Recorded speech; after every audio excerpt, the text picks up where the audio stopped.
Hello everyone, Surabhi story લાઇનમાં 2024ની છેલ્લી વાર્તામાં આપ સૌનું સ્વાગત છે.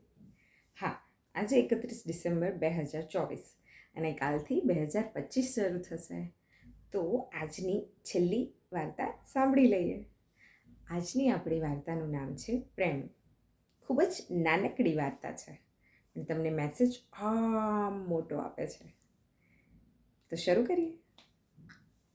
પતિ પત્ની વચ્ચે ખૂબ મોટો ઝઘડો થઈ જાય છે અને તેનું કારણ હતું પતિનું મોડા ઘરે આવવું. પત્નીને સાંજે બગીચામાં ફરવા જવું ગમે, હિંચકે બેસી ચા પીવી ગમે, વાતો કરવી ગમે, પણ પતિ બિચારાનું કામ જ એવું હતું, એનો ધંધો જ એવો હતો કે એને ખૂબ મોડું થઈ જતું. બિઝનેસમાં હજારો કામમાં અટવાયેલો પતિ ક્યારેય વહેલી સાંજે ઘરે આવી ન શકે અને રોજની આ બાબતે એક દિવસ ખૂબ મોટું સ્વરૂપ લઈ લીધું અને ખૂબ જ મોટો ઝઘડો થયો. પેલી ધાણી ફૂટે ને, ફટફટ ફટફટ ફટ, એમ પત્ની તો ગુસ્સામાં બોલવા જ લાગી. પતિ બિચારો એક બે વાક્ય બોલતો અને ચૂપ થઈ જતો. હવે આ આટલા મોટા ઝઘડામાં 10 દિવસના અબોલા લેવાઈ ગયા. પતિથી ન રહેવાયું. એણે એક કાગળમાં પત્નીને લખ્યું કે આજે આપણે ડાઇનિંગ ટેબલ પર બેસીએ અને એકબીજા વિશે જે પણ કહેવું હોય એ કાગળમાં લખીને આપીએ. પત્નીએ પ્રસ્તાવ સ્વીકાર રાખ્યો.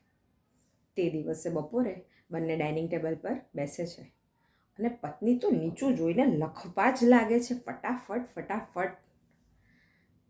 ઘણું બધું લખ્યા પછી એ ઉપર જોવે છે ત્યારે તેનો પતિ પેન બંધ કરી તેની સામે જોઈને બેઠો હતો.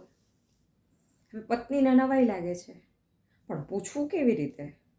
અબોલા ચાલતા હતા એટલે તો પાછી નીચે જોઈને લખવા લાગે છે.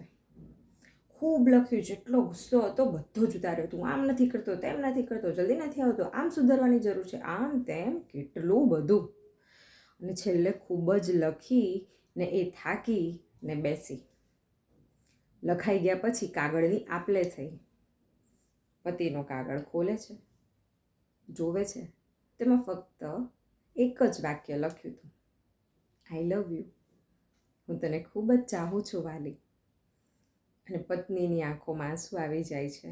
દોડીને એના પતિ પાસે પહોંચી અને પોતે જે કમ્પ્લેનનું લિસ્ટ, અરે કેટલું મોટું લિસ્ટ જે આપ્યું હતું, એ બધા કાગળ પાછા લઈને ફાડી નાખે છે.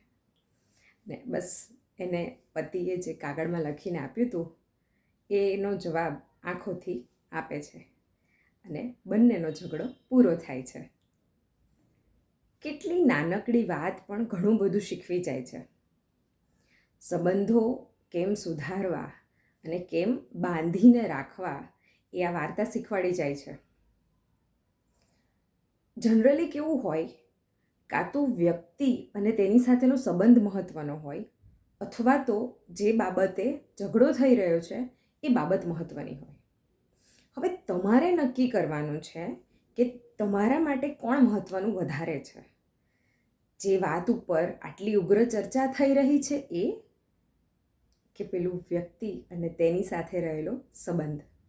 બસ આટલું જ સમજાઈ જાય ને તો બધા જ સંબંધો સચવાઈ જાય.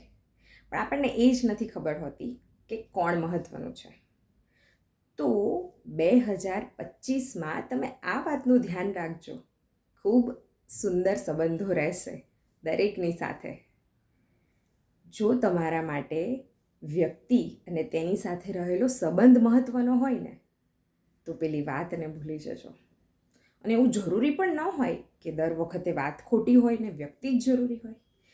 તો તમે સાચા હોવ અને તમારી વાત ખૂબ જ જરૂરી હોય, પેલા વ્યક્તિ કરતાં વધારે મહત્ત્વની હોય, તો પછી એ વ્યક્તિ અને તેની સાથેનો સંબંધ ભૂલી જજો. તમારી વાતને યાદ રાખજો.